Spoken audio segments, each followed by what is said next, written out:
Göç olsun Del morvan baka giderken Acan camın boyu içe geç bulsun Can acığın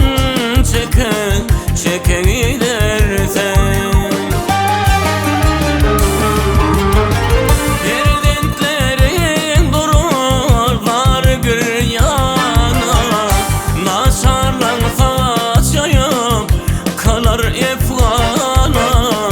Malın kısmat boyup girer talana Elin yuvayıp şaka gidersen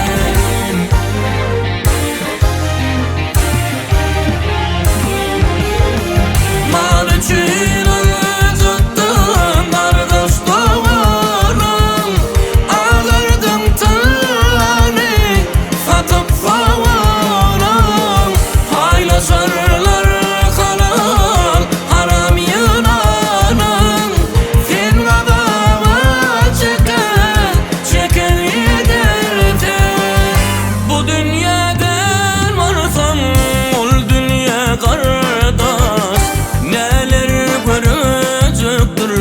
boşun karabas Hayır kazanmında yanına yoldaş Yolsa kavra yeke gidersen